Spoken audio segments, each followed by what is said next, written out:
driven by time and ambitions are low, and resentment rides high, but emotions won't grow, and we're changing our ways, taking different roads. Love will tear us apart again. Love will tear us apart again.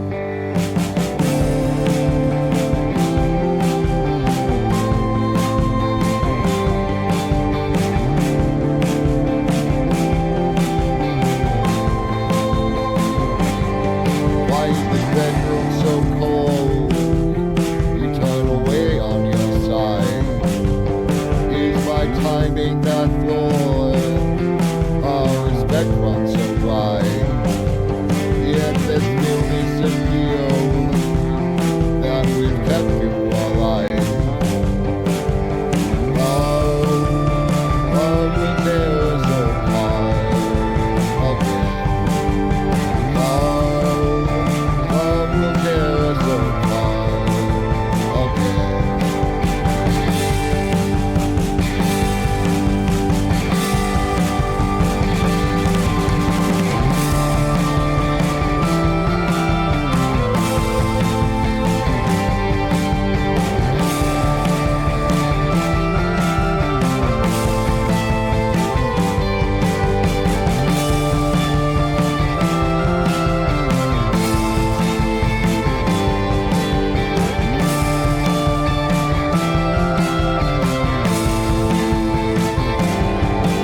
Fly out in your sleep, all my failings exposed. There's a taste in my mouth as desperation takes hold. Just that something so good just can't function no more. Love will tear us apart again. Love will tear us apart again. Love will tear us apart again. Love will tear us apart again.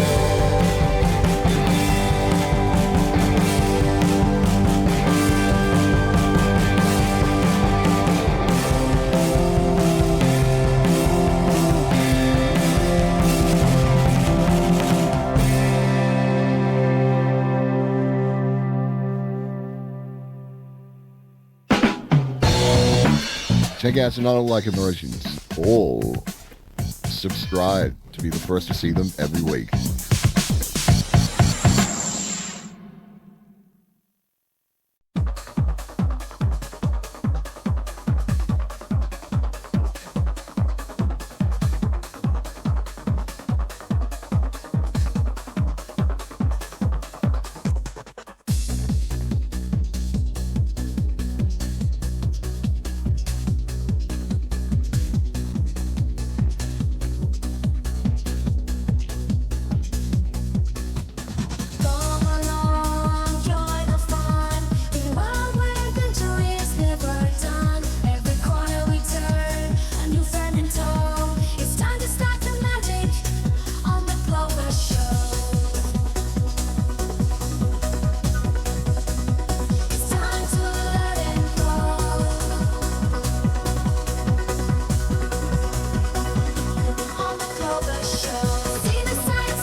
someone meant to make it.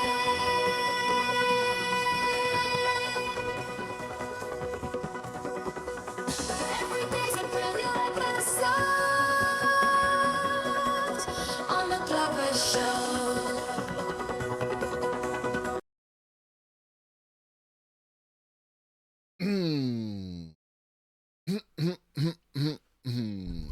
What up, what up, what up, what up, what up, what up? What up? Like, subscribe, hit that bell to stay notified. What up, Twitch? What up, Cosmic? What up, Larry? What up, bots? What up, lurkers? What up, tiny people in my chatterino? It's your boy.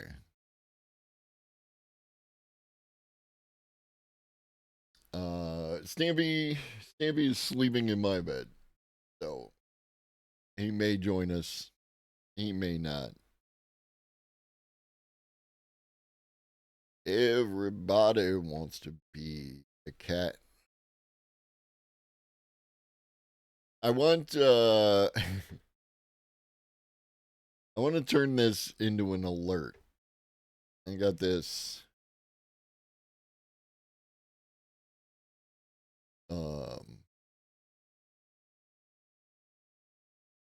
I'm just not sure what I can do with it.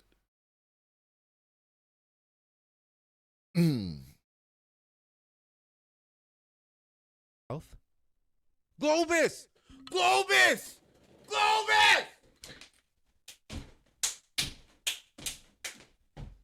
Globus!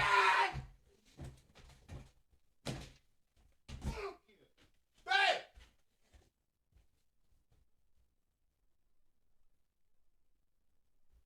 Globus! Oh my god, Globus. Thank you.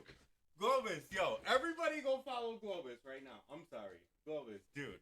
I've been waiting for you all day, bitch. I love that. And Kaya and Sammy Joe are having a baby, and and they have an Amazon wish list for the baby.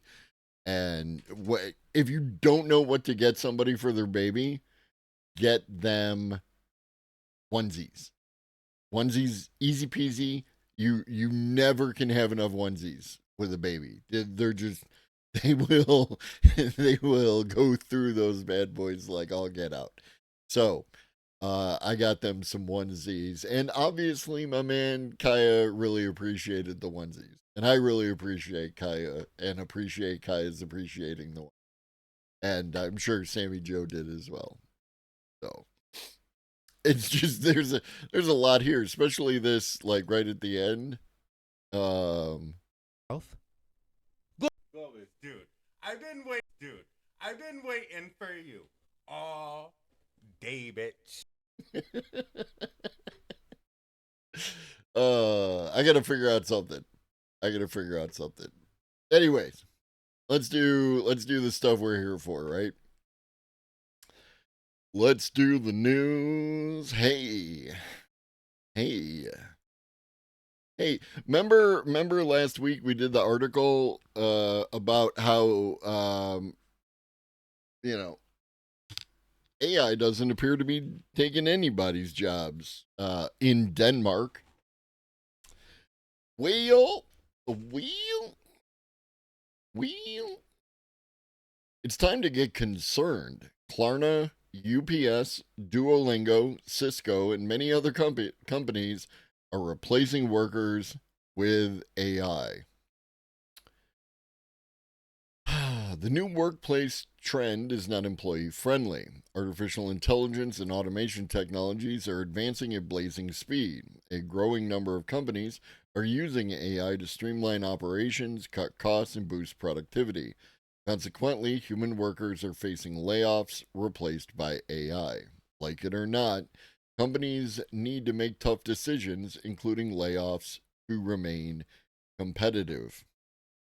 Corporations including Klarna, UPS, Duolingo, Intuit, and Cisco Systems are replacing laid off workers with AI and automation. While these technologies enhance productivity, they raise serious concerns about future job security. What up, Reed? For many workers, there is a big concern over whether or not their jobs will be impacted. Sorry, Reed, you weren't here. I'm gonna play it again. Reed, just for you. Globus! Globus! Globus! Globus!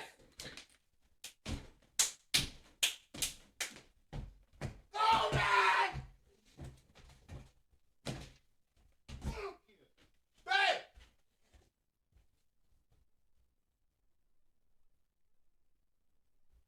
Globus! Oh my god, Globus! Thank you! Globus, yo, everybody go follow Globus right now. I'm sorry. Globus, dude. I've been waiting for you all day, bitch.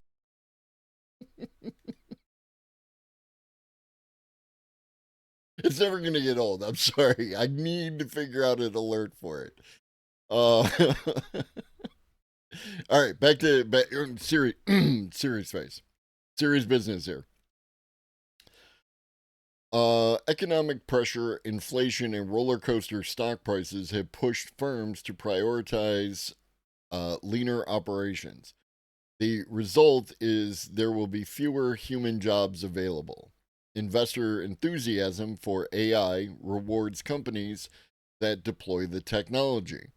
We've seen numerous occasions in which AI was used in corporate announcements and their stock share prices rose higher. Klarna, a leading buy now, pay later fintech company, made headlines in 2024 when it announced the elimination of over 1,000 jobs, about 10% of its global workforce, as part of a strategic shift toward AI, according to Forbes. And this is Forbes, by the way. The company heavily invested in AI to handle customer service inquiries, process transactions, and optimize its operations.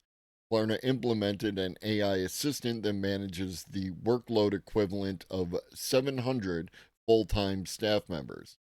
What up, CMS? Lurk away, homie. Klarna's CEO has openly discussed how AI-driven chatbots and automated systems can perform tasks once managed by human agents, such as answering customer queries and processing refunds. By integrating generative AI, Klarna aims to reduce operational costs while scaling its services, with reports suggesting that AI now handles a significant portion of its customer interactions. I would prefer a number rather than significant. But UPS. In early 2025, UPS announced plans to lay off 20,000 workers, marking one of the largest workforce reductions in its 116-year history. CEO Carol Tomé highlighted that new technologies, including machine learning, enabled these cuts by automating tasks like proposal generation for sales teams, which previously required human pricing experts. While UPS clarified that AI isn't directly replacing workers, the adoption of AI driven tools to enhance efficiency in logistics, route optimization, and customer interaction suggests automation played a role in reducing the need for certain positions. These developments underscore how logistics giants are using AI to trim costs while navigating rising inflation. Duolingo.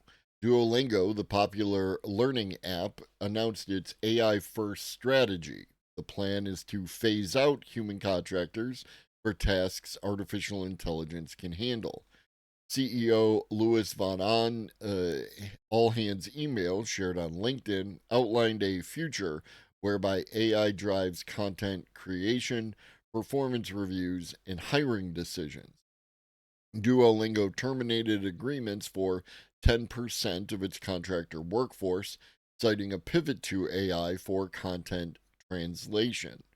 A company spokesperson acknowledged that AI contributed to this decision, as automated systems could now handle tasks like translating course materials across its 100 plus language offerings. While Duolingo emphasized that no permanent employees were laid off, the move signaled a clear shift toward AI driven content creation. Morning Pharaoh, reducing reliance on human translator. Even creative industries, once thought immune to automation, are adopting AI to replace tasks traditionally performed by contractors. Intuit, the financial software company behind TurboTax and QuickBooks, laid off approximately 1,800 employees in 2024, stating that the savings would be reinvested in AI technology. The company's leadership described AI as a critical component of its future strategy, particularly in automating customer support, data analysis, and tax preparation processes. By replacing human workers with AI tools, Intuit aims to enhance efficiency and stay competitive in the rapidly evolving fintech sector. Cisco Systems. Cisco Systems previously announced plans to lay off 7% of its workforce, approximately 5,900 employees, as part of a strategic pivot toward high growth areas like AI and cybersecurity. The company has been integrating AI into its networking solutions, such as predictive analysis for network management and automated customer support systems. While Cisco's layoffs were framed as a realignment to focus on emerging technologies, the adoption of AI tools to handle tasks like network monitoring and troubleshooting suggests that automation reduced the need for certain roles. This case reflects the broader tech industry trend of downsizing human workforces while scaling AI capabilities.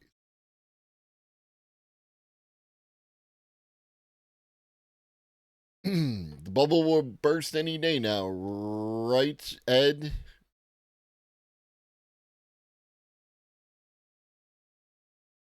I would love to make a little AI avatar type thing of Ed Zitron that I could just like push a hotkey and Ed little flapping jaws would come up here.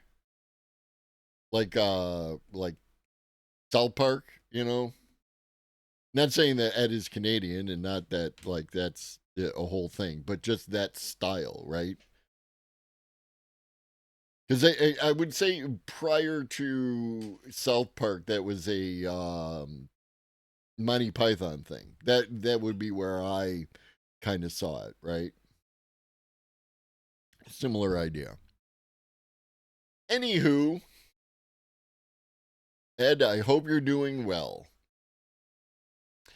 The life or death case for self-driving cars.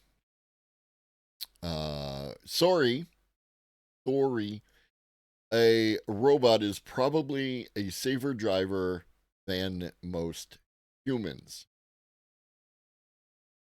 Brian Walsh, the author of this article, Apparent Human, is an editorial director at Vox, overseeing the climate tech and world teams, and is the editor of Vox Future Perfect section.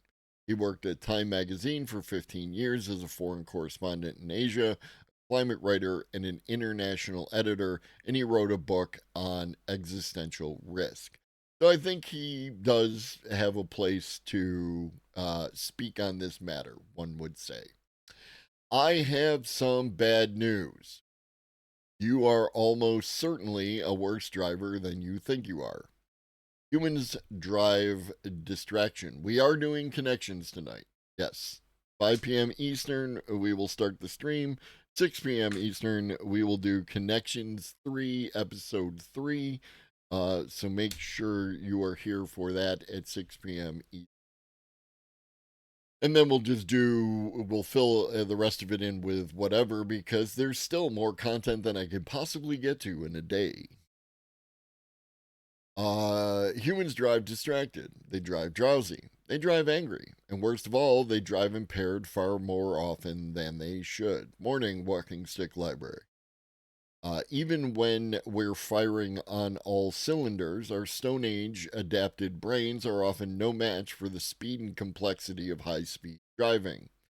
There's as much as a 2.5-second lag between what we perceive and how fast we can react in a vehicle traveling 60 miles an hour, which means a car will travel the equivalent of 2 basketball court lengths before its driver can even hit the brake. Excuse me. The result of this very human fallibility is blood in the streets. Nearly 1.2 million people die in road crashes globally each year, enough to fill 9 jumbo jets each day. There's some really weird, like, measurements. Like, you could just say 1.2 million people.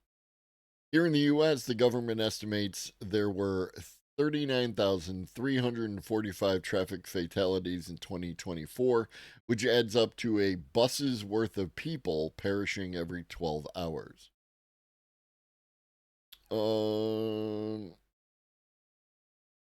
I would not agree, Cosmic. There is an ebb and flow to it all. There doesn't, like, I think part of it would depend on where, like, what you're talking about when you say AI news, right? Like, you can look at Michael's Google searches in the Discord, or not Google searches, Gemini searches in the Discord, and you can see, like, there is still a lot of things happening. There's less of a, you could say that there's less of a, brand new model coming out of nowhere kind of thing, that kind of news. There's more space maybe at the top performers, I guess you could say. But no, I had a plan of what I was going to talk about, and then last night and this morning, I assembled almost an entirely new list of news articles to cover. Just walking, you'll see the places where cars have destroyed property, stone and cement. Flesh is no match for 2,000-pound death machines. True. Like, there's always, like, yes, exactly what you said. Like, if you walk around, you'll see, chunks out of curbs, or, light posts that got taken out, any number of things, right? The good news is there are much better drivers coming online, and they have everything human drivers don't. They don't need sleep. L, thank you for gifting to Rainbow Passage, donating to Rainbow Passage. I appreciate very much, and I know that they do too. Thank you. There's a metal fence near me, not doing so well. Yeah. Demolish steel fences and walk signal posts. We just accept cars as necessary. Yes.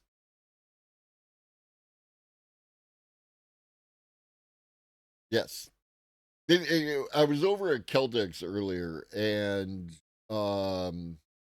Celtic is doing an analysis of techno-feudalism by Yanis Varoufakis, and I highly recommend that book. I enjoyed it a lot. I enjoyed the audiobook presentation read by Yanis as well. And yeah, we,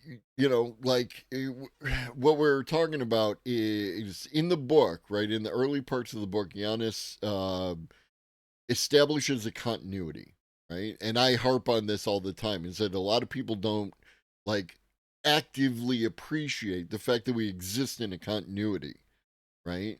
That the now is not the way that things were, and not the things that, the way things will be. So in that space, there's a transitional period constantly, right? Everything is changing all the time. And people accept things that like this has always been because it's always been in the context of what I am willing to remember. And people need to expand that continuity to understand that there was a time before this piece of technology or that piece of political system or that piece of whatever, right? Economic system. All of this, there was something before, and therefore it implies that there could be something after. And if there can be something after, then we can change the things that we have now.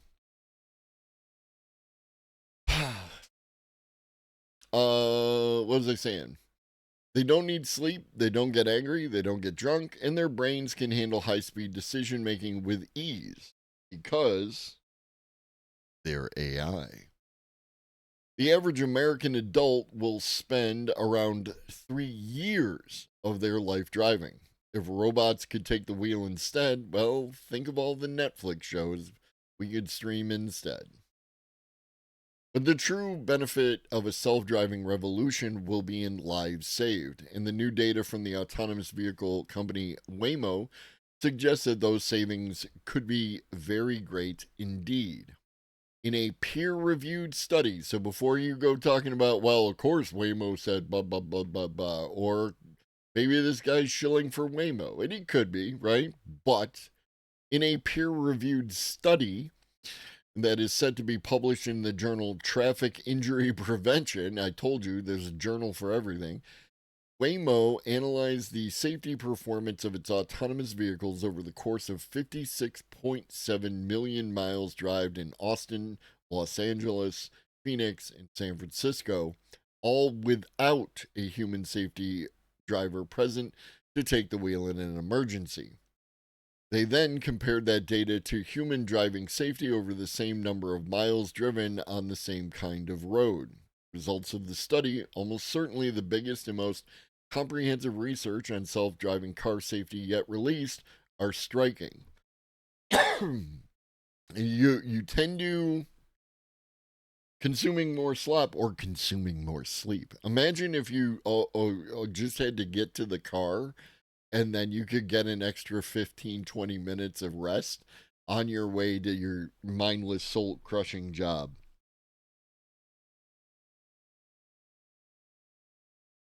Compared to human drivers, the Waymo self driving cars had 81% fewer airbag deploying crashes, 85% fewer crashes with suspected serious or worse injuries, 96% fewer injury crashes at intersections, primarily because Waymo detects other cars running red lights faster than humans, and 92% fewer crashes that involve injuries to pedestrians.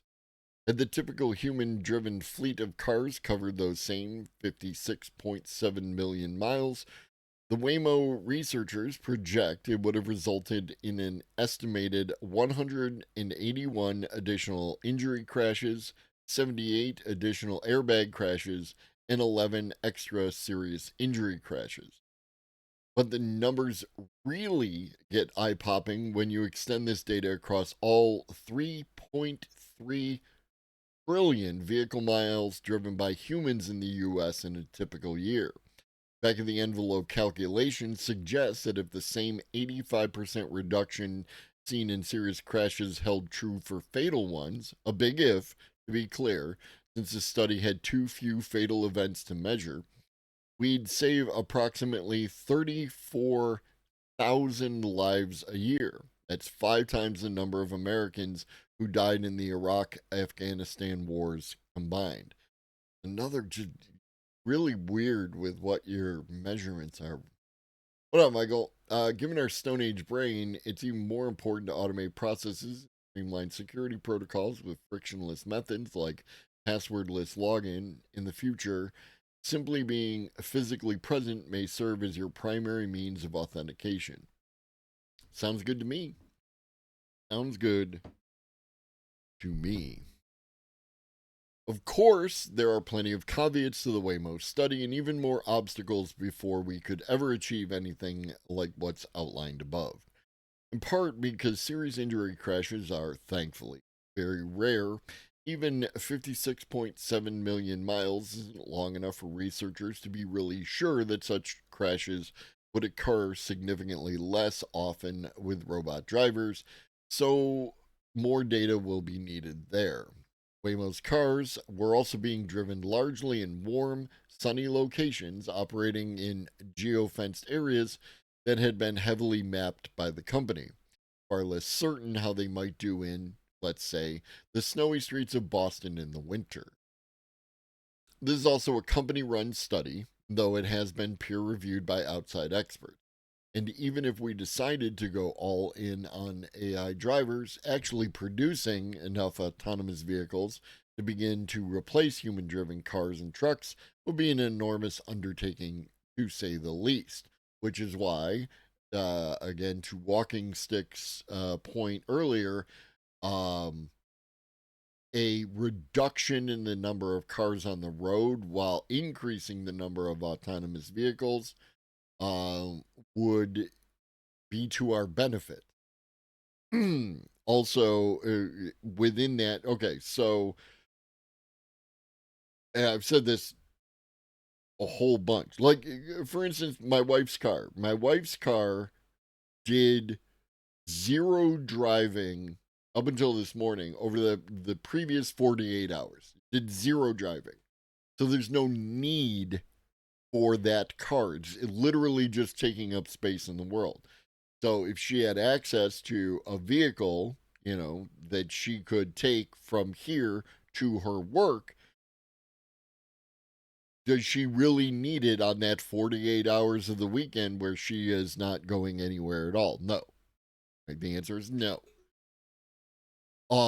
Combine that with a more robust transit system, right, where cars operate as a direct transit or last leg portion of a a mass transit system, then you could further reduce the number of cars on the road in the direction of getting to whatever the capacity of our ability to produce autonomous vehicles would be, right? So, again, wherever the most people are going from point A to point B, that's where you put your trains, right? The most amount of people are whatever the number of people is that we set for this limit, that's where the trains go, right? But trains are not going to go everywhere. So we need paratransit, we need buses, right? If you have a group of people going in a particular direction and it's not large enough for a train, then you send out the bus, right? Or whatever, right? There's a bunch of different variations on that theme. And then paratransit, smaller buses. And then eventually you get down, like you might take the the bus, train, what have you, to the store to as this is setting aside the concept that we might just lean into delivering people's groceries to them. That is another option, but assuming that we don't do that, then you take the whatever to the store, because it doesn't really matter when you get to the store, right, within a context. But when you buy ice cream, when you buy frozen foods, when you buy milk, when you buy other things, those have a time limit in which they can be outside of the cold environment that is needed to preserve them. So then you would take a direct transit vehicle from the store back to your house and then bring your groceries in to minimize the amount of time you're in your transit period. This shouldn't be controversial, but apparently it is.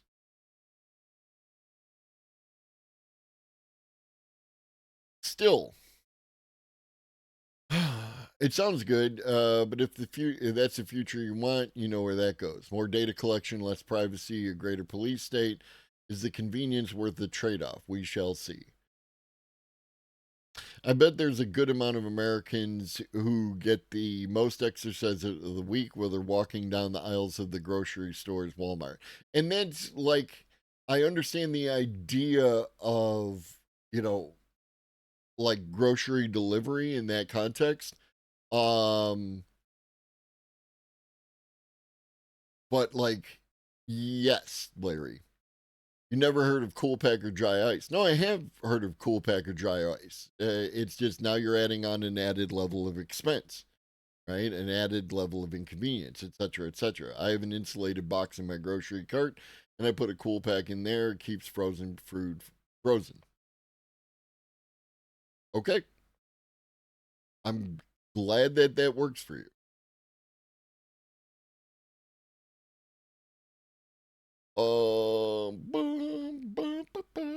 Still, the data looks so good and the death toll on our roads is so high that I'd argue slowing down autonomous vehicles is actually costing lives.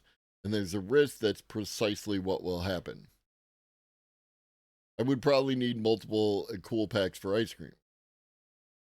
Also true. And then there's a matter like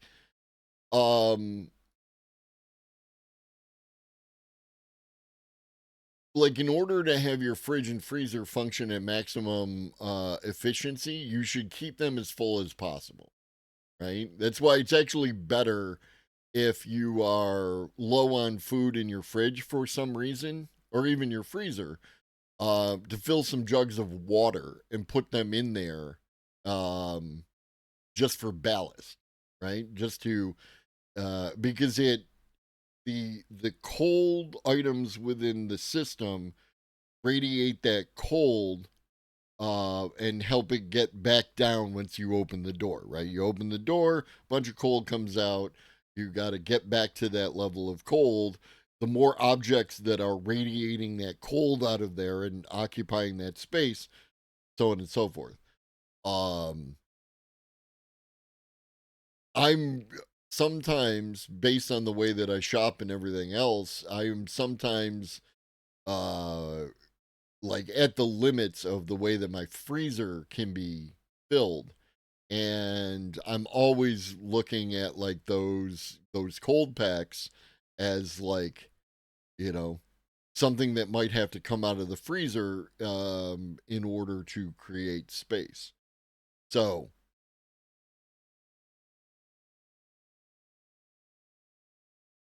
but then now we're talking about like, I suppose I could have less food in my freezer if I was less concerned about fluctuations in pricing related to inflation and tariffs and bird flu and this, that, and the third, right? Like, so there's all, one person doesn't come close to filling a freezer. I'm not one person. I am a representative of a small conglomerate of people.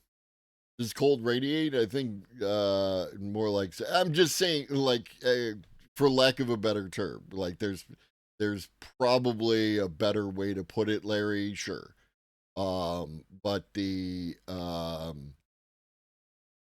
you know, yeah, I don't give a fuck. I don't give a fuck. I don't give a fuck. And once this gets to YouTube, Sabine Hassenpfeffer, you can kiss my ass, right? I don't give a shit if she's got 10,000 user views per posting. Lottie fucking da. Right? I don't care, Cosmic. The, it, here, I'm not saying that I wouldn't allow for people to change, right? If Sabine actually puts out a heartfelt apology and actually took responsibility for her actions regarding trans people, then I would be more than happy to reconsider Sabine's place in my universe. Okay?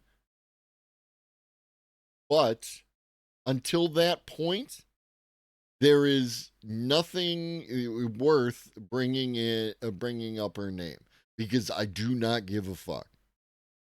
I don't. What up, Textillion? And like, I allow for the idiosyncrasies of all the different members of the community, right? Like y'all are beautiful, unique snowflakes, and I appreciate you all, right? But now you're irritating other members of the community with your behavior, Cosmic, and that's something that I can't abide. Does that make sense? Right? You've had Reed tell you to change your behavior. You've had Pharaoh tell you to change your behavior. You've had other people tell you to change your behavior. So don't make me make a choice. All right? Because I'm always going to do with the community over the individual. That makes sense? Yeah, how many views does Joe Rogan have? Should we watch more Joe Rogan on the channel? Anyways, too often the public focuses on unusual outlier events with self-driving cars, with the carnage that occurs thanks to human drivers on a daily basis simply treated as background noise. Yeah, let's do that. Let's do that, Larry. That's an example of two common psychological biases. Availability bias, which causes us to judge risk by outlier events that jump easily to mind, and base rate neglect, where we ignore the underlying frequency of events. Fucking mad respect for this dude. Yes, he is correct. Absolutely correct. This misapprehension is something I often see in news coverage and consumption, and is one of the reasons I started Good News, whatever that is. What I'm going to assume that, based on its name, is that Good News, because there's an effect that occurs, is that like doomerism, right? Like you watch so much news, and the news that you watch is so doomer pilled that you think that the world sucks and that everything is falling apart and everything is on fire and so on and so forth. And don't get me wrong, I am not rose colored glasses.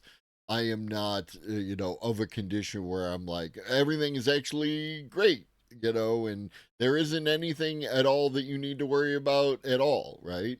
It's just things aren't as bad as you think they are because of availability bias, right? And base rate neglect. You are not paying attention to the number of good things that are in fact happening and the infrequency of bad things that are happening. Which again, this is why I don't listen to what someone like Trump says, because I don't care what he says, right? I could come up here for 2 hours a day and say blah, blah, blah, blah, blah, right? And it doesn't mean anything. It matters what I do. It matters the information that's behind the things that I say, right? So, things like this article and the study behind the article, right? Does all this make sense? Am I out of pocket? Anyone want to correct me?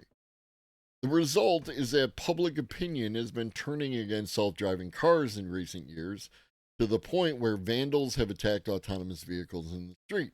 And of course, given that nearly 5 million Americans make their living primarily through driving, any wide-scale movement to self-driving vehicles would bring significant economic disruptions. Still, 34,000 lives saved on an annual basis would represent tremendous progress. Maybe, after about 100 years of trying, it's time to give someone else a chance behind the wheel. The Good News newsletter. Previous version of this post misstated the primary reason Waymo self-driving cars had 96% fewer injury crashes at intersection. Okay. So yeah, baby. Yeah, baby. What else we got?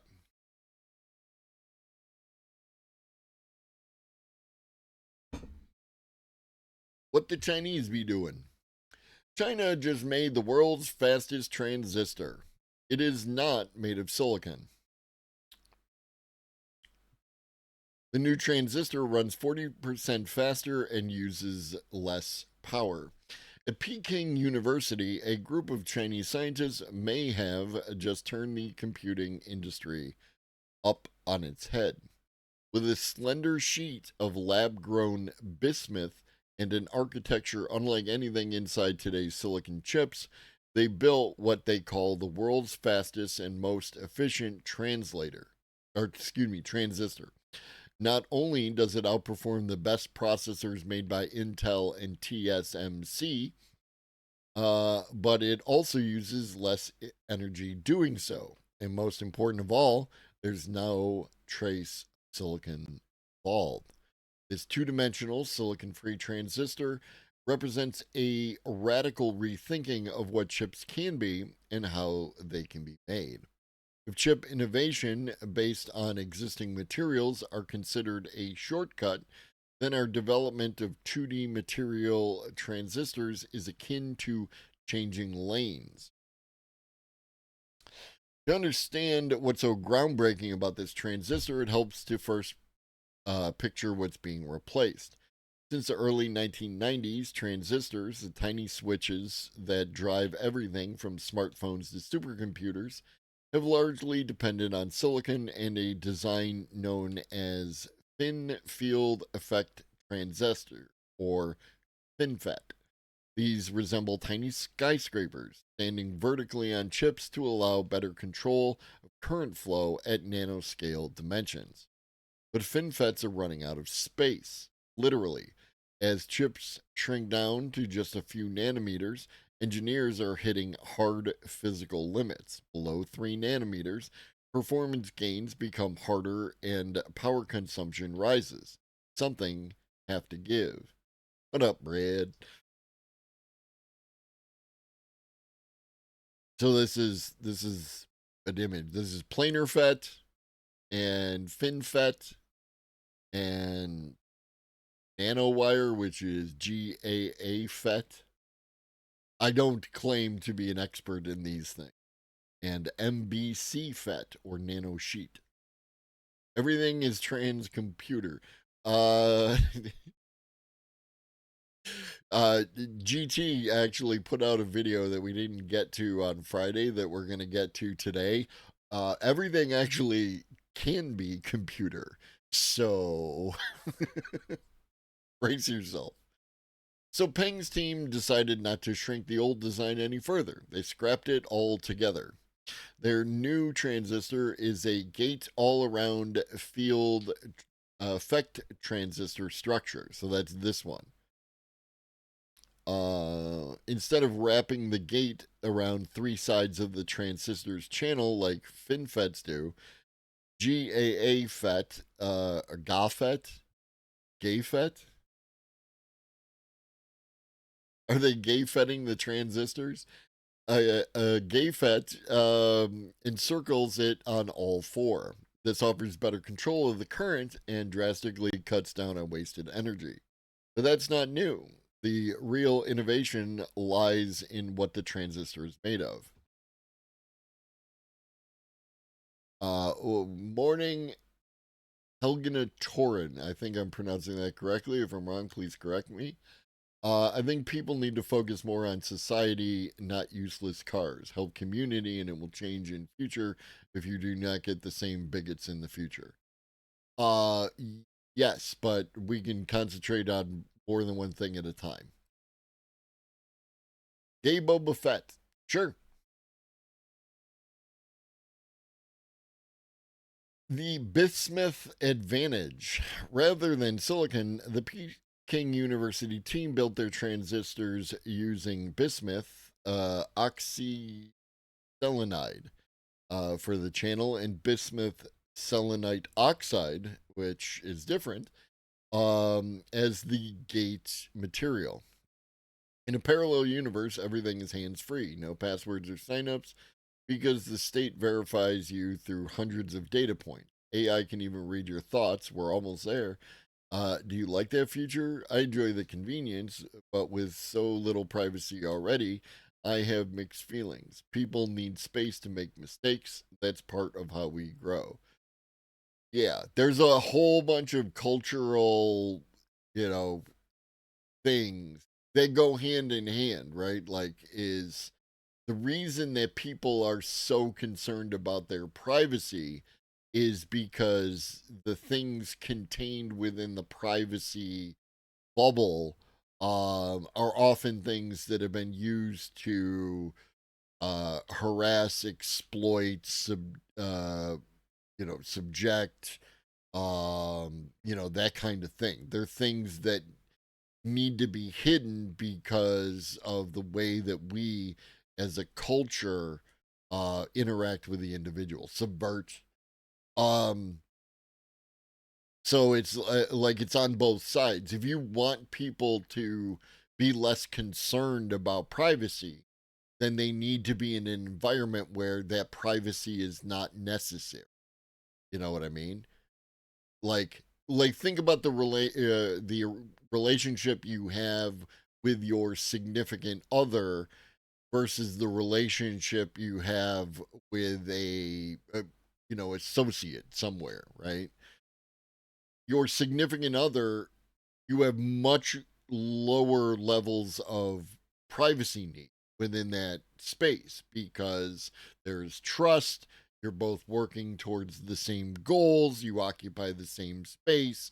It's a different experience where the associate might judge you. If they're a boss, they might well, we don't like those types here, etc., etc., etc. Right. So within that context, you have to think, like that. So and this is being way idealistic, I understand, is the idea that if we viewed each other more as family and allowed people to be themselves as opposed to having weird cultural norms, then under those conditions, people would have less of a need for that privacy. That makes sense. I'm not saying that we just, get rid of privacy in the current condition, right? Because that just favors the current condition, the current meta. It's a whole process. We all go to therapy together. Society includes transportation, and the companies that make those cars are also part of society and impact it. Yes, and then there's also like the concerns about the nature of work, right? Like, how about people having to work and they work at car companies, right? Like those people are impacted. What about all the other companies that feed that industry? Those people are impacted. Like it's easy to say we should just do thing. We don't live in a world where doing any one thing like that does not have a whole bunch of knock-on effects that we need to address as part of the process. And I'm not saying we shouldn't address the process. I'm not saying I said earlier we should there's a way that we can reduce the number of cars on the road, right? And that involves strengthening these other systems. We can do anything. We can do anything. We prove this every day. We have put robots on Mars and people on the moon. We can do anything. We can do it. Where the hell was I? These materials are part of a class known as two-dimensional semiconductors, atomically thin sheets with exceptional electrical properties. Bismuth oxyselenide, in particular, offers something silicon struggles with at ultra small sizes: speed. Electrons move through it faster, even when packed into tiny spaces. It also has a higher dielectric constant, meaning it can hold and control electrical charge more efficiently. It makes for faster switching, reduced energy loss, and, very importantly, a lower chance of overheating. I wonder why that would be relevant, right? Reduction in heat means reduction in cooling. reduction in cooling means that you need less cooling liquid like water, which is one of the concerns that people have about data centers. So let's find solutions to the problem.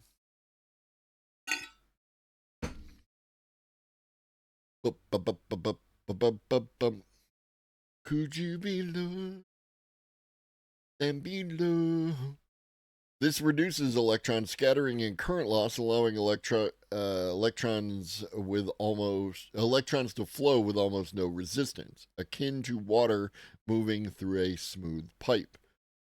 The interface between these materials is also smoother than that of common semiconductor oxide combinations used in industry today. That means fewer defects and less electrical noise.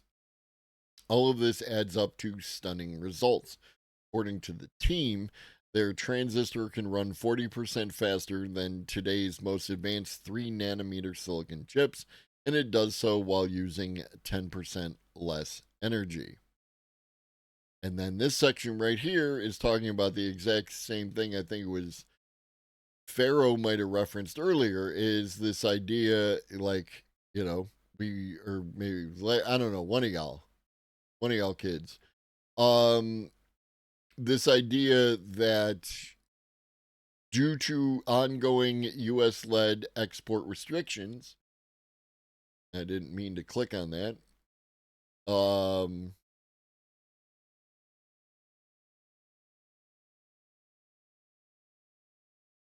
Chinese firms have been blocked from buying the latest silicon chips and equipment. So what do you do?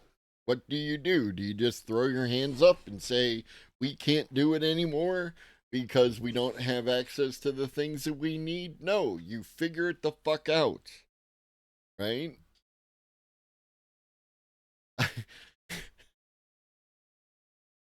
No offense to any of y'all who, might find yourself reflected in the words that are about to come out of my mouth, but there are a lot of people within, the leftist space who really appreciate China as an entity, but then want to throw their hands up and oh, we can't do the thing. The Chinese do the thing, right? They figure this shit out. That's how you should be. However you feel about China, that's how you should be. You don't like China, you should still be trying to figure the fucking thing out.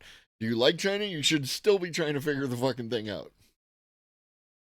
I'll give you one example. In this parallel universe, we have all this technology and convenience, but a fascist just got elected, and now they want to be punitive against those who use birth control. Once we go in the direction of maximal convenience, I don't think we'll be able to easily put that toothpaste back in the tube. Right.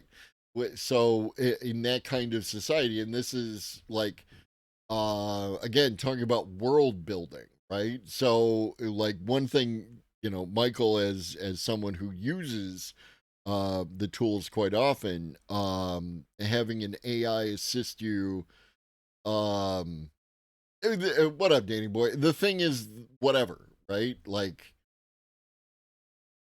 just quitting as opposed to figuring out a solution to whatever, right? Like whatever it is.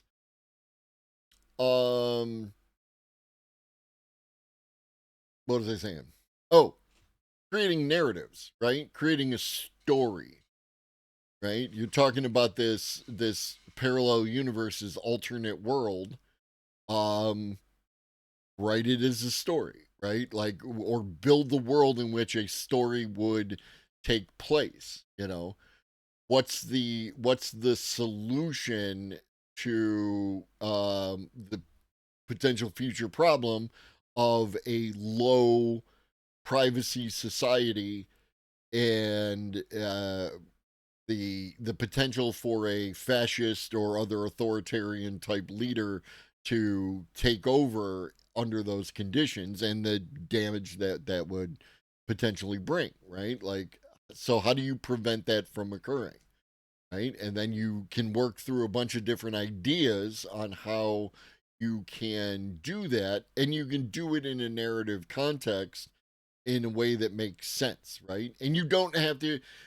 One of the things I really appreciate about CGP Grey is when CGP Grey talks about voting systems on their channel, they don't use the standard like American Democrat Republican dichotomy, or even, because he currently lives in the UK, he doesn't use the Labour and Tories and whatever else y'all got over there. He uses like animals and like other colors, right? So he's able to take it out of the context of, if I use red, right? One party is red, one party is blue, right? In the United States, that means a thing. In Canada, it actually means the opposite thing, which was wild. But like you could just make like you need to remove them from that context and that bullshit that people bring to the conversation within that context, right? Which is why making it like it's not here on Earth, your story is set on, future Earth or alternate planet, parallel universe or aliens or, fantasy or whatever you want to do, but you can remove the context of how you feel about a particular party or whatnot and push that to other people, right? Because now I, who don't believe the same political things that Michael does, read Michael's story, and it's not about those people directly. It's about the systems and ideas behind them. What up, Crix? I'm sorry to hear that. You should get that looked at. Like a dog can't see color, or like something else. So yeah, I know you worked. I out sarcastic you.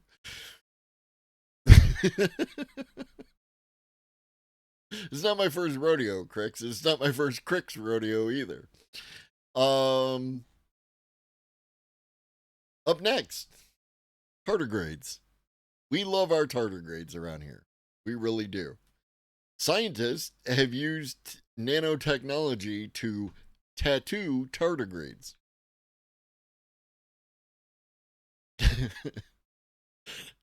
Get more coffee and then come back and we'll be sarcastic together. Scientists tattooed tardigrades using ice lithography. Tattootigrades, demonstrating a method that could lead to biocompatible microelectronics and futuristic biomedical technologies. I'm concerned about the tech-averse attitudes of late that other people have or that you are experiencing within yourself. Because, yeah. Other people, yeah. Well, it's a thing, right? It's simple solutions to complex problems. And I'm not going to invalidate anyone's experience. That's not my intent here. It's not to say that people don't have right to feel ways about stuff and junk. They absolutely do. I just tend to focus on like people who have a more tech positive attitude because excuse me, the shit is happening regardless of how we feel about it, right? People who make, statements like, oh, we need, and again, no offense to anybody who feels this way. We can't do AI until we, overthrow capitalism. Okay, sure, right? But the AI is coming, right? It's happening. It's happening right now. It's happening, all over the place. Like, what are you going to do? You're not in a position where you can stop the AI until you've fixed capitalism. So we have to kind of do this actively. Whatever's happening, we need to participate in it as it's occurring, so that we can, kind of do what we can in whatever way we can to kind of like make adjustments to it as we go, because it's not going to stop, right?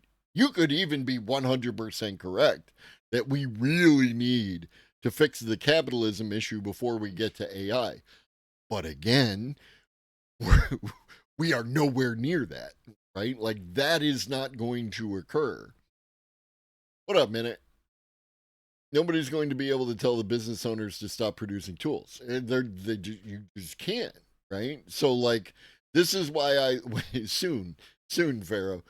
When I look for authors, I'm looking at people again, like Galifianakis, Yanis Varoufakis, in techno-feudalism, and even beyond that, stuff that he's talked about. Like, he has a great, he doesn't want the things to go away.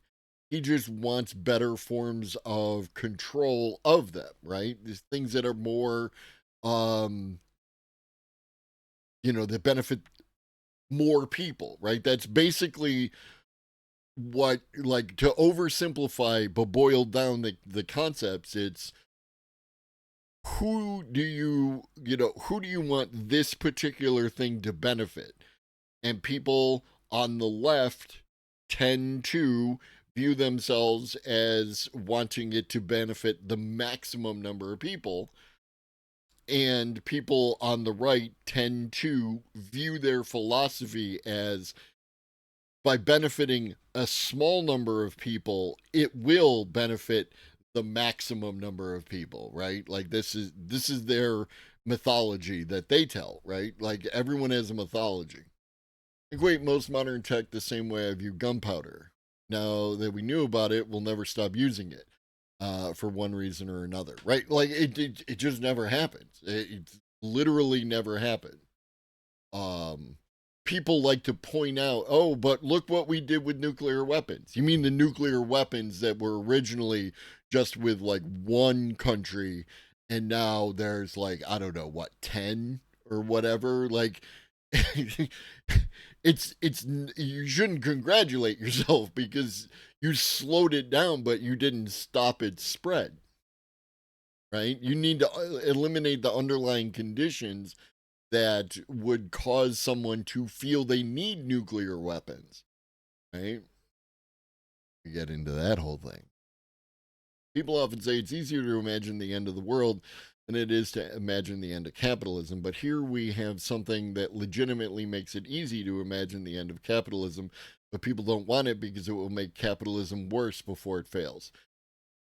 Yes, and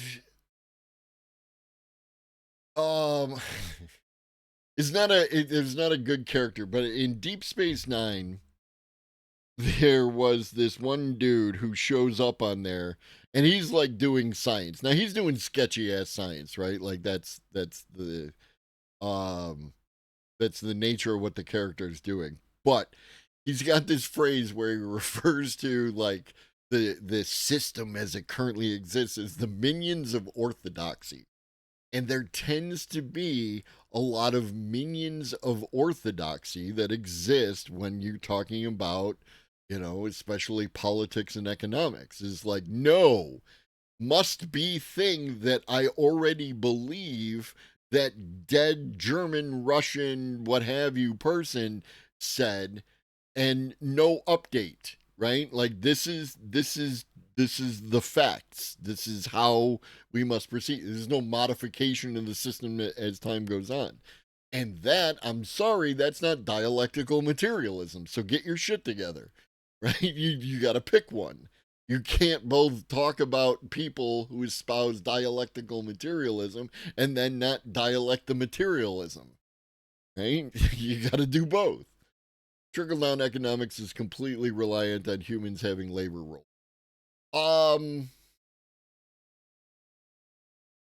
I don't know. Maybe I'll say I'm going to say yes because I don't want to get bogged down in that whole discussion. But I think we could figure out another way. Not just nuclear weapons, nuclear power in general. We fear it, but we're going to have to use it. I agree, but not everyone does. Better that we learn to mitigate its downsides, such as waste, contamination, and weaponization. I agree. Like there's a thing to do. The end of the world and the end of capitalism will happen simultaneously. Unlikely. Remember, everything exists on a continuity. Before capitalism was another economic theory that was prevalent. There could be a different kind of economic theory that's right around the corner that we are unable to even imagine. Like State and Revolution, right? Who read State and Rev? In State and Rev, Lenin talks about in that book that the people who will create this future communist utopia thingy will be born in a different system. And we can't imagine what they're going to do because we don't live in a system that could perpetuate what they do. We can only perpetuate the next step, right? Like, and that's what we have to, we have to focus long term on like where we're headed. But the idea, right? And this shows up in my song, Third Monkey. It shows up in the idea of you don't owe your past self anything. And I paraphrase that off of, again, CGP Grey, coincidentally enough. It doesn't matter what it doesn't matter what the dead Germans and Russians and what have you said, right? It's not something where it's like religion, right? Like where it must be that way because they weren't here, right? I think it's Karl Marx's birthday today, something like that. So Karl Marx lived in the 18 whatevers, right? Like 1880s, I think, something along those lines. Died in the 1880s. Karl Marx, even though like a fragment on machines, had some kind of direction that he thought that labor's interaction with machines under the auspices of capitalism in the companies, he had an idea where that was going to go, but even he was like, I don't fucking know, man. Like, I'm not exactly sure how everything is gonna play out, right?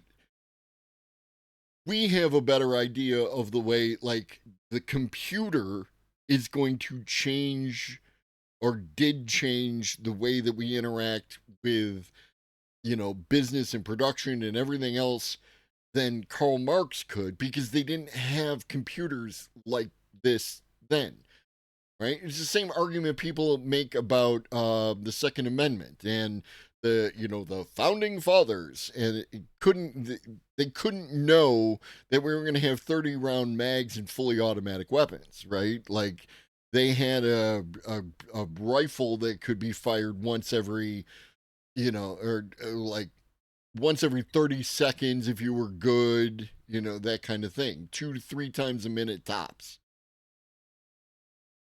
Right? It's a whole different fucking environment. And that's why things need to be able to adapt as you go forward. I struggle immensely seeing a change on our trajectory. I understand. It's very difficult. It's especially difficult depending on the nature of what you consume, both in news and in entertainment media, right? Like there's your what does your environment look like and like that. And I'm not saying, like, again, I'm not an idealist in that. I think I have the solution and everything's going to turn out happy roses fun time ice cream shit.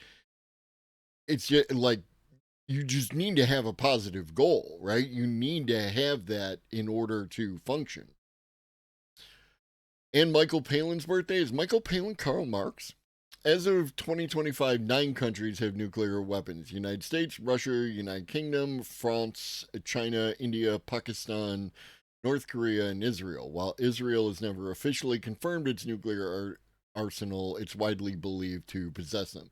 Yeah, either they have like, and I think they have like 27, which was like a decade ago that I saw that number. They have a small number, but they don't need a lot, right? They don't actually even need them at all. They just really need everyone to believe that they have them. So that's how that works. If people believe that you have nuclear weapons, you don't get invaded. I struggle immensely seeing how AI doesn't result in the collapse of a capitalist form of the economy. You need consumers, consumers need income. Yeah, it's a whole like the again, leftists like to talk about the contradictions that exist under capitalism, and that was a choice, Pharaoh. The contradictions under capitalism.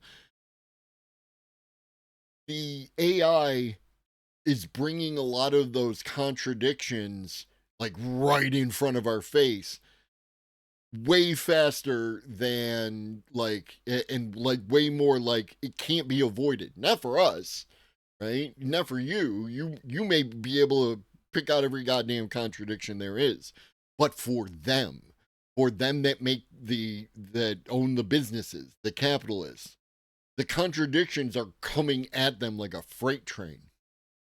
My goal is to live them. Mine too. So I can see the cool future I imagine might happen. I'll see you there, Crix. I will see you there. Dying is a mugs game.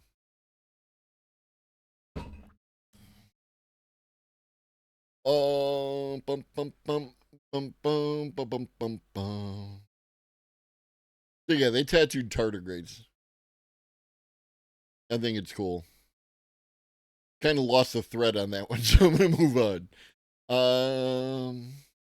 Speaking of stuff, tech tariffs response. AI is mapping world of where products.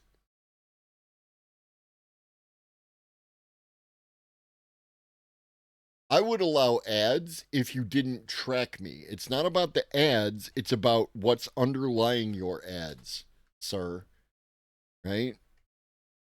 It's the trackers. Ads just show me something. Oh, and now we're doing this, huh? We still got 12 foot. Load 16 tons. What do you get? Another day older and deeper in debt. St. Peter, don't you call me, 'cause I can't go. I sold my soul. Company stole. Tech terrorist response. AI is mapping a world of where products get made and how much it costs. Speaking of, wow, good job. Look at that. Look at the way that they developed. It's a constant battle, right? They blocked out the article.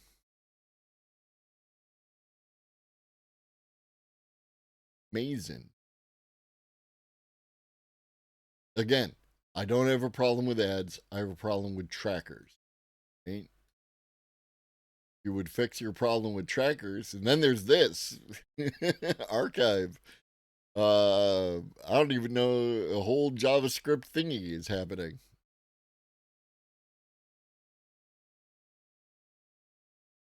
Whoopie doop.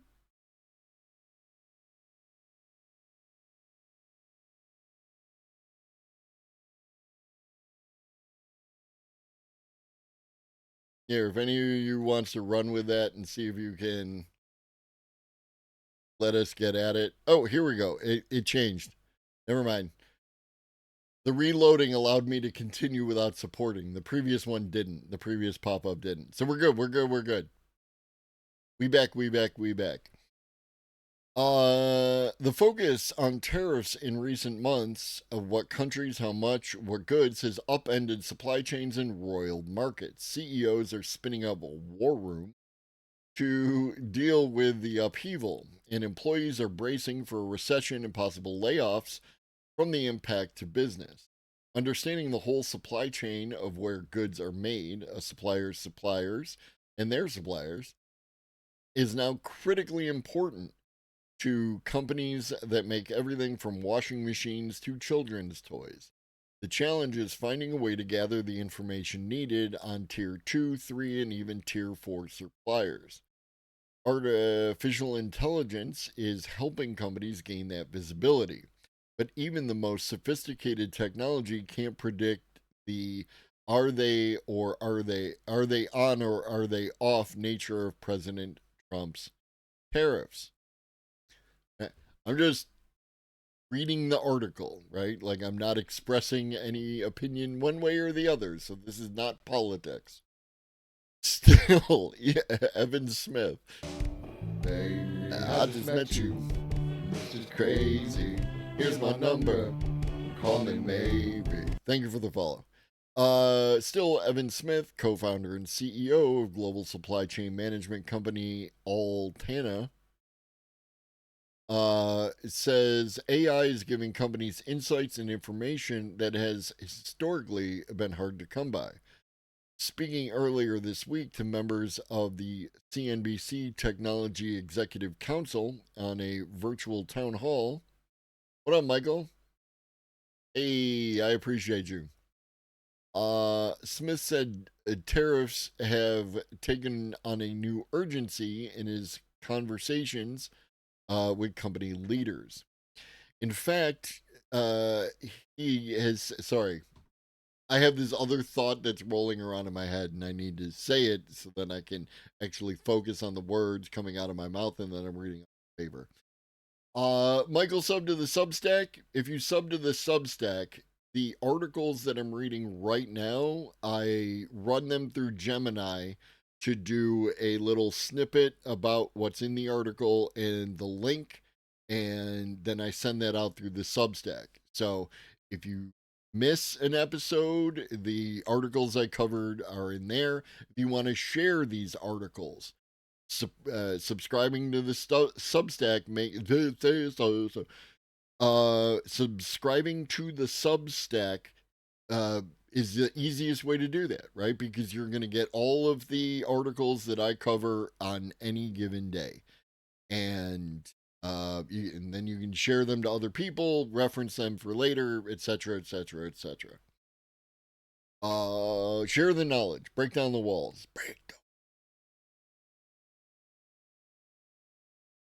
Where were we? Speaking earlier this week, company leaders, in fact, he said that he's having more conversations with senior leaders, CEOs, CFOs, and boards of directors than he's ever had in Altana's 7-year history, with one theme coming up in every discussion.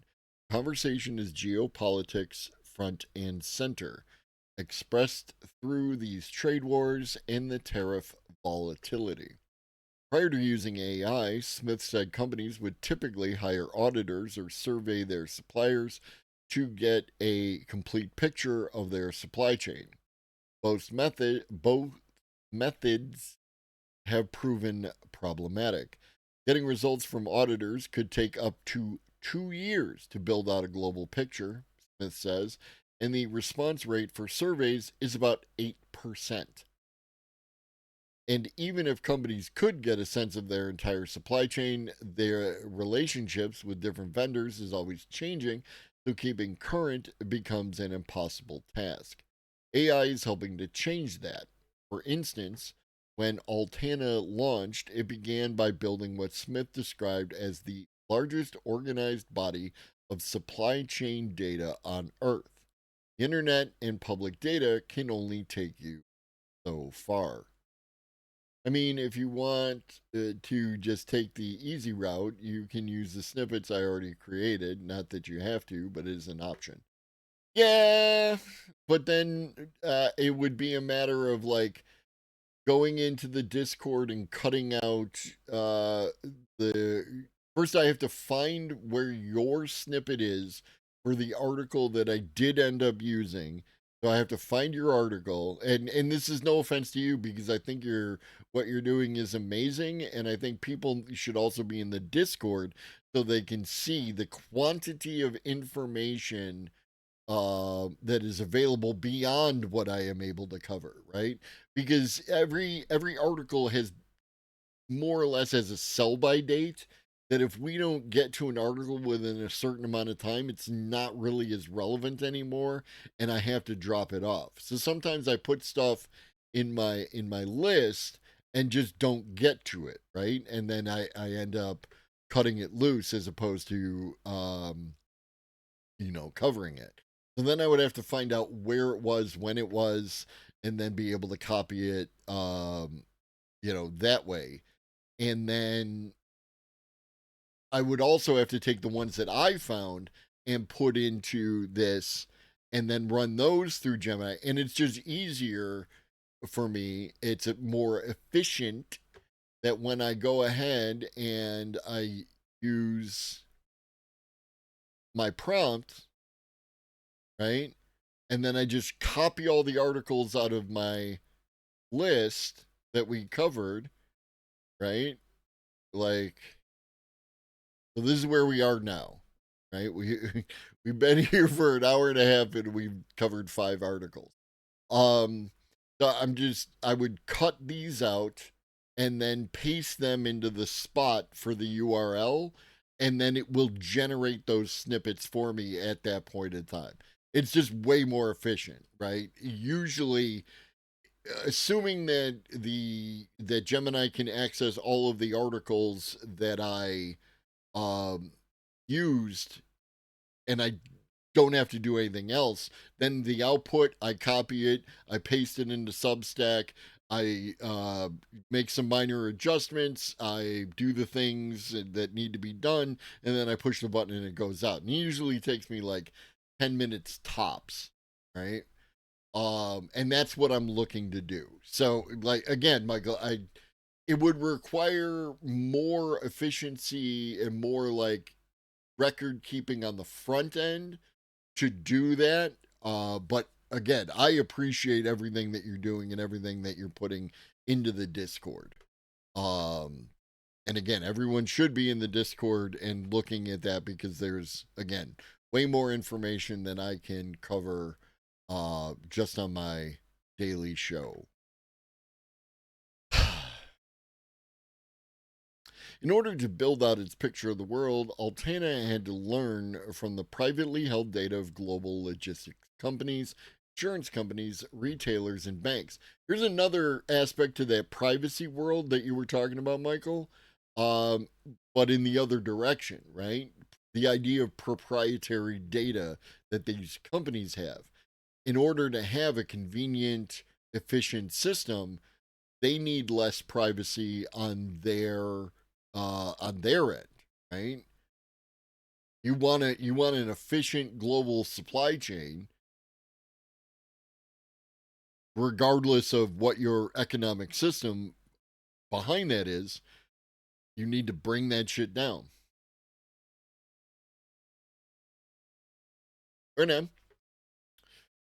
Altana applies AI to this data to draw connections and produce a dynamic map of the global supply chain. He says the entities Altana works with are given a little to get a lot. They contribute to the map of the world and to the AI systems that are learning from the data, but their data stays private, secure, and sovereign. For companies scrambling to figure out tariffs, AI can enable them to see past their direct suppliers. Smith uses a washing machine as an example. The manufacturer provides Altana with what's called a bill of materials, basically all the components of the washer, along with the suppliers that the company works with. All this information is uploaded to Altana, and using AI, it is able to show the multi-tier network for that washer, including the suppliers the manufacturers didn't have visibility into. Further, Altana's AI can provide companies insights into how their tariffs would change if they altered their supply chain, produced in different parts of the world, or how costs would change if they reshored some of the manufacturing. When we started doing this, maybe 4 years ago, with some rudimentary machine learning tools, it would take us about 6 months to get through a large enterprise and do that mapping for each of their products. Today, we can all do it all on the same day. Smith says audit committees are asking, what's our exposure to China? What happens under these tariff scenarios? Where are we single-threaded with China dependency? They have to know their multi-tier supply chain in order to answer these questions. Companies have to have visibility, and it has to be dynamic in order to respond to the next thing. We exist in a network, and you have to know the network. Era of blind outsourcing is over. And again, I don't care about the economic system underpinning the, that's behind all of this. I think that this in and of itself is a tool that is incredibly useful. Right?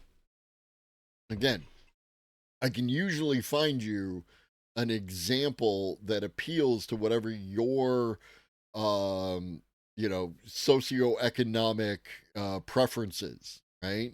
If you're a capitalist, think of Amazon and Walmart. If you're a socialist, think of Cybersyn in Chile, right? Like there's examples of the same stuff that is like relatively politically agnostic. I don't believe you, Crix, because you're not subbed to my channel. Boom, got him. What up, Dojo? How common was blind outsourcing in the last decade? Fucked if I know. It is, I don't want to get, whatever it is, that's logistics.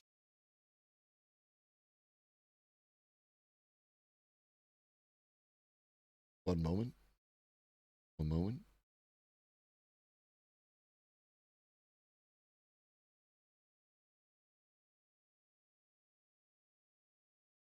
Okay. I don't know. I got a single ring phone call, but somebody I would hope wouldn't be calling. But no, wait. Better at everything.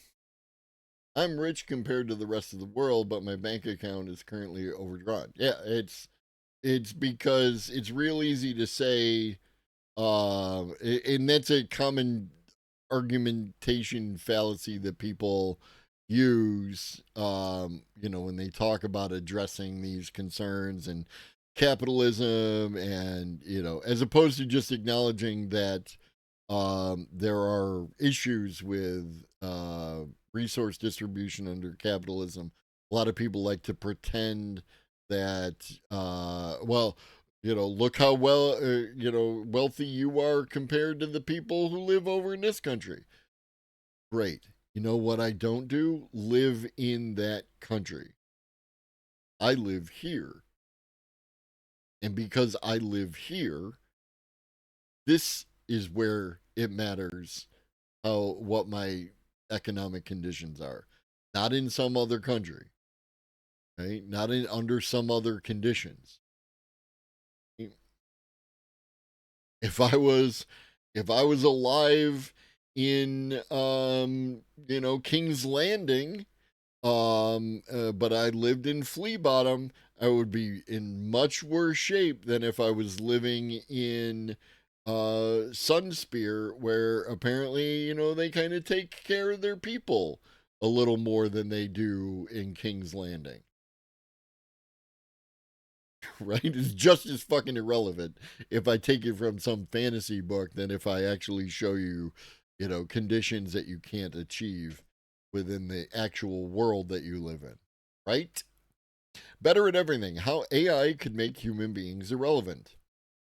The end of civilization might look less like a war and more like a love story. Can we avoid being willing participants in our own downfall? And Do we want to? Right? Do we want to? Right now, right here, right now, right here, right now, most big AI labs have a team figuring out ways that rogue AIs might escape supervision or secretly collude with each other against humans. But there's a more mundane way we could lose control of our civilization. We might simply become obsolete. This wouldn't require any hidden plots. If AI and robotics keep improving, it's what happens by default. So I watched a video. I think it's the Kyrgyzets. Something along the lines of like South Korea is over, or something like that. And it's basically talking about how the way that their system is set up and their economics and their culture and everything else, that they might be in a death spiral of population loss. And that eventually, you know, I find this I find it unlikely, right? It was an interesting scenario and it was something to like consider, right? And it could have relevant points for the entire world, right? Like the the birth rates and all that other happy horseshit. But I don't like it doesn't exist in a vacuum and it's probably going to change over time. The point is that I thought of a little story idea, and I'm going to give it to you. And if you write it before I do, just thank me in your foreword. But the idea of like a apocalypse, right? Like a human AI, robot apocalypse, but it's like they're all carers, right? They actually like give a shit about us, and they're tending to us as less and less humans are being born. And the story is the idea of, like the last person on Earth kind of thing. Mr. Nobody, the couple of people who were here for the movie night in which we watched Mr. Nobody. I think it was Mr. Nobody, right? Jared Leto. Something like that. Yes. Right? And in this movie, and this is not a spoiler, I recommend this movie. It was a good time. In this movie, it opens with how like he is the last like person who's going to die. Everyone else is going to live forever, right? Because magic, future technology has been achieved and like that. He's the last person who's going to die. And there's a whole bunch going on in this movie. I really like it. I think it's great. I think you should see it. But it's the way that they like he was treated with like a lot of like care and respect, and he's being interviewed, and it's that kind of thing. So I just took this as a concept and then overlaid it as instead of the human beings watching the last person who would die, it's the robots and the AI and whatnot tending and caring to this, the death of the human race, such as it is, the biological human race, and then just tending to that in the same way that hospice, right? Hospice for humans, all humans, right? Like just as a concept. I thought it was neat. Anyway.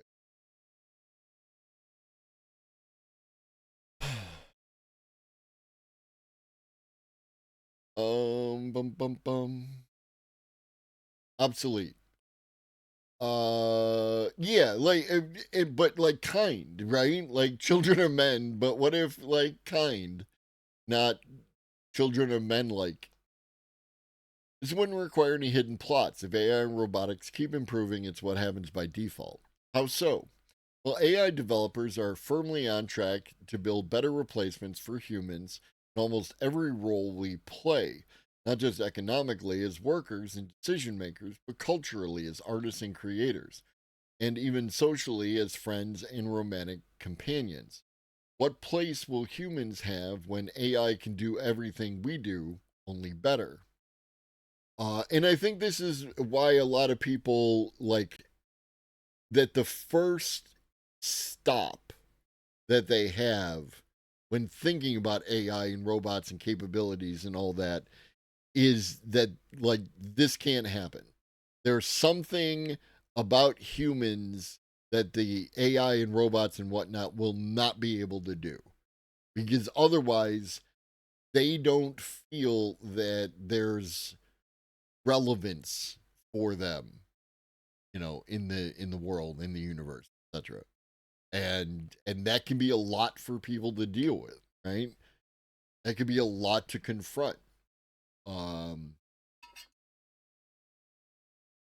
I tend to look at it as, well, what then, right? Like, what do so? Let's say we're not relevant to all of this, that we don't make this anymore. We have it available to us, right? I can still get board games. I can still stream on Twitch. I can still do all the things, but nobody cares, right? Like you're not watching me. You're watching Globus the AI elder, who's, he's more on point. He's more clever. He's more pretty. He's just more everything, right? How do you deal with that? Like, what do you do? How does that affect your behavior? What do you do then? You know what I mean? So is this argument akin to something like nobody's going to learn to play the guitar because AI can do it? It is in the sense of like that there will be a certain segment of things that like,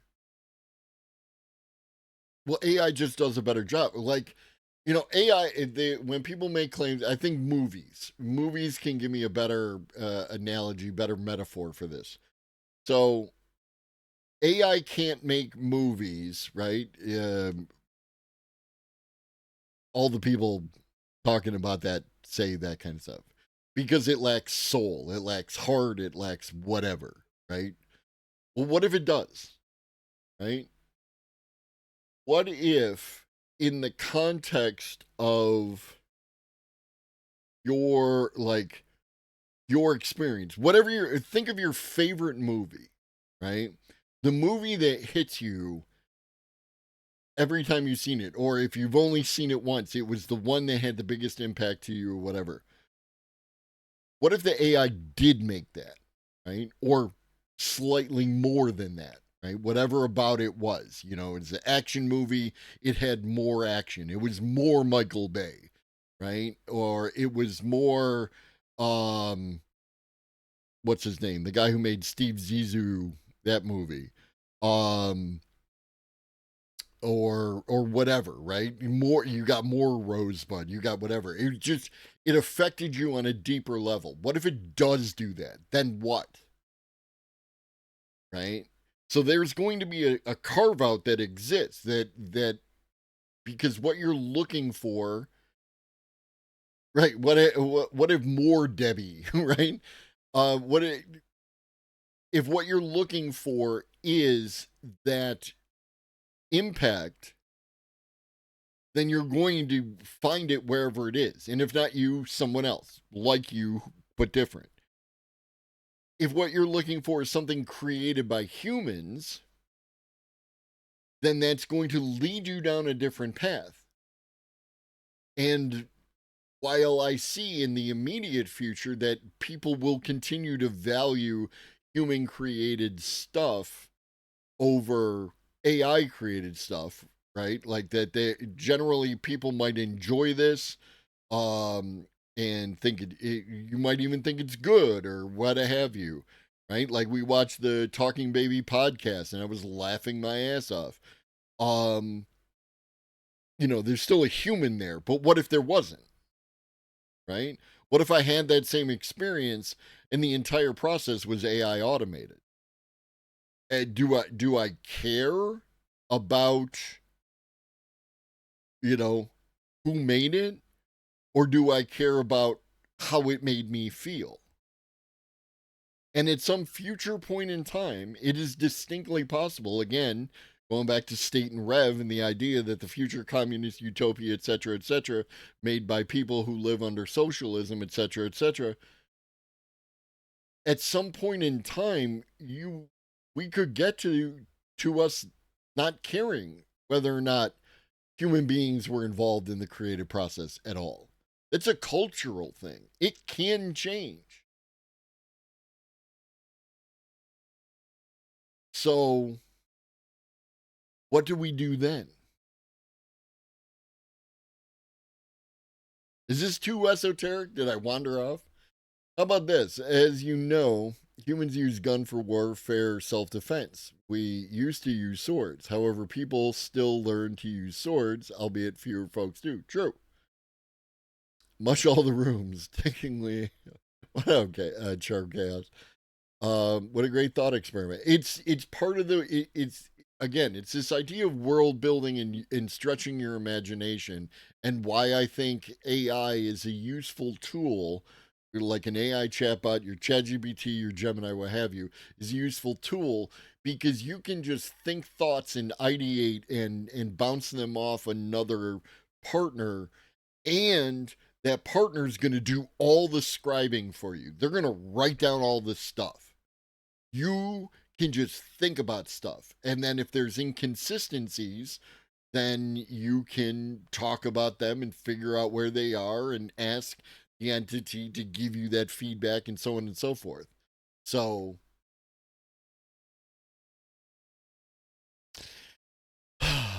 talk of AI current capabilities can occasionally sound like marketing hype.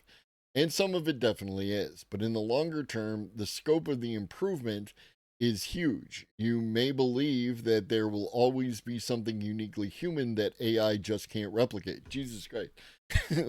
Sometimes I should just read the fucking article or push play on the video, bro. Just put the fries in the bag, bro. I've spent 20 years in AI research, watching its progression from basic reasoning to solving complex scientific problems. Abilities that seemed uniquely human, such as handling ambiguity or using abstract analogies, are now easily handled. There may be delays along the way, but we should assume there will be continued progress in AI across the board. You can teach a robot to make breads and pastries, but people will still do those things, right? It's just that economies won't be tightly knitted to one's ability to do things. I think in the short term, wouldn't be social media. Sir, this is a Wendy. At least in the near term, right? In that, again, in that the world that I can envision from where I'm standing, exactly that, Danny boy. Like the idea, bread is a great example, right? The AI, the robots will make sure that everyone has bread, right? If you need bread, the robots will get you bread. You will not starve because the robots will make sure that you have bread. But there will be someone who makes bread and does things that maybe the robot doesn't do, right? It could, but it doesn't like need to, you know what I mean? And they will do stuff with the bread, and you might care more about the bread that the human makes because they made the bread for you, as opposed to the robot who just made the bread for everyone. That bread is the same as the other bread, is the same as the bread that Danny Boy got, is the same the bread that Larry got, right? That's just bread. And we love bread, but that's just bread. This is bread with love. This is bread with soul. This is bread with humix, right? Like whatever it is that the act of creating something for another human being engenders in that human being, this bread has that and that bread doesn't. That bread, though, that bread is always available. That is how I think the immediate future could look, assuming that things go in the right direction. Show the robot bread. You put a robot bread machine in Discord? What did you do? Did you see the pictures I put in memes?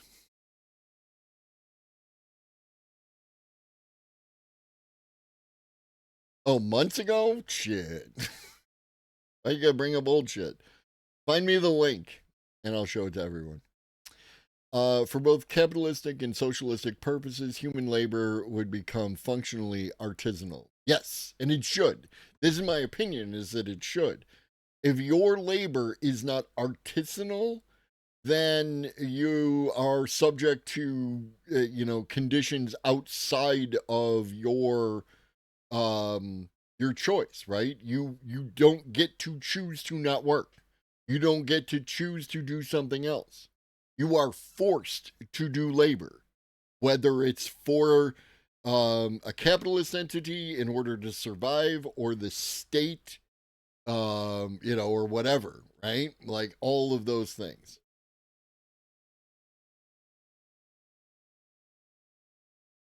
Boop booby doo booby doo booby dooby doo banana phone doo dooby doo. Redbot. Redbot.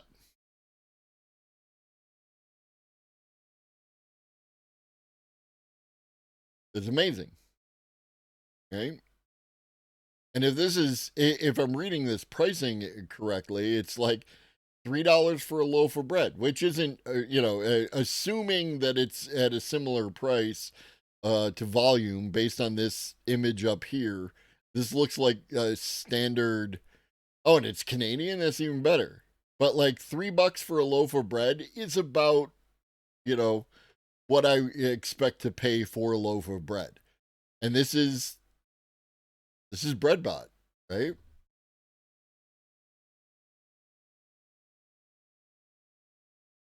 Yeah, that's where I'm at, Danny boy. Like, it's just the idea that we should not be forcing people to work, right? And especially like, what up, Nick?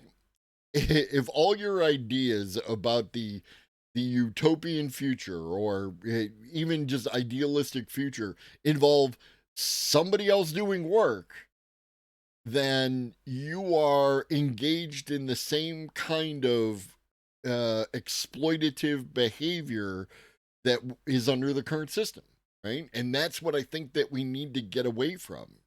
I mean, what up, Roral? Donut Bot. Have you ever seen a Donut Bot? I've seen Donut Bot. You get the little mini ones at the fair. They got this whole fucking machine that just poops out little fucking circular donuts, and and it flips them. Have you ever seen Krispy Kreme? Like their machine. It's the same kind of thing. China has self-driving home delivery KFC Carbot. Just China's living in 2030, right? That's all I'm saying. That's all I'm saying.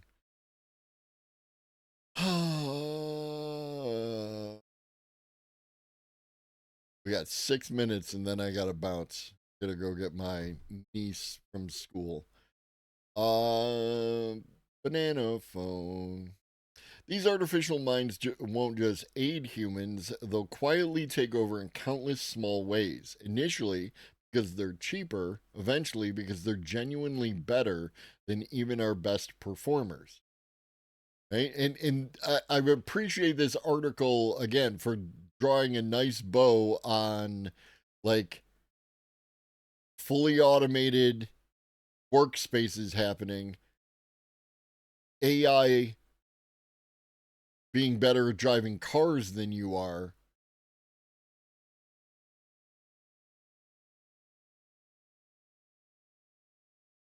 Once they're reliable enough, they'll become the only responsible choice for almost all important tasks, ranging from legal rulings and financial planning to healthcare decisions. It's easiest to imagine what this future may look like in the context of employment. You'll hear friends losing jobs and having trouble finding new work. Companies will freeze hiring in anticipation of next year's better AI workers. More and more of your own job will consist of accepting suggestions from reliable, charming, and eager to please AI assistants. You'll be free to think about the bigger picture, but you will find yourself conversing about it with your ultra knowledgeable AI assistant. This assistant will fill in the blanks in your plans, provide relevant figures, precedent, and suggest improvements. Eventually, you'll simply ask it, "What do you think I should do next?" Whether or not you lose your job, it'll be clear that your input is optional. AHL, artisanal human labor, is essentially why all the isms miss the mark. No matter what society we make, labor will be required. The question relevant to humans is why do we value the work people do, assuming said work is for someone else? Right. And work needs to be done. There at no time will work not need to be done. It's just who's doing the work. I think the robots should do the work. Right? Now, if the robots start developing subjective points of view and consciousness and these kind of things, well, then that's a whole other, it's a whole other animal. Now, the robots could, like, there could be some, in the same way that people talk about human nature, there could be like AI nature or robot nature of something that in the process of training these things for, years and years and years, they just give a shit about us, right? Again, going to my story of like the last person on Earth and how AI and robots served as like a caretaker species for this dying race of human beings. Same kind of thing, right? Like that they just give a shit about us. Right? Yeah, we could end up in Terminator, even though I find that entirely unplausible. But what if they don't? What if they actually care? Or mimic caring? If the idea that a silicon-based being could care about something bothers you, care equivalent. All right. I gotta get the fuck out of here. Nope. Wrong button. There we go. All right. I will be back at 5 p.m. Eastern today. We'll watch some videos and stuff.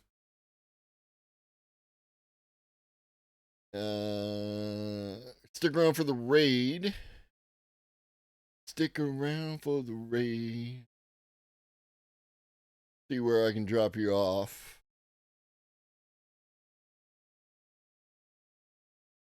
Near.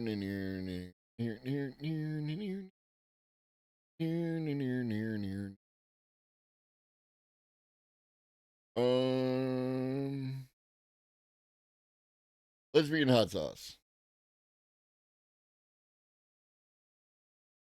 Haven't really had the opportunity to coordinate a raid to lesbian hot sauce in him. All right. So yeah, back 5 p.m. Eastern, 6 p.m. if you want connections. And if you're just in it for the articles, I'll be back tomorrow at around 11. Also, exclamation point mushroom, right? Exclamation point mushroom. Download the game. All you gotta do is play the game, and game is fairly automated.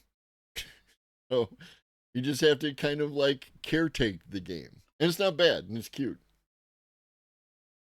All right, and that's my phone yelling at me. In the meantime, drink your water, eat some food, take your meds if you forgot. Always remember that Shoggy loves you, and so do I. Be great.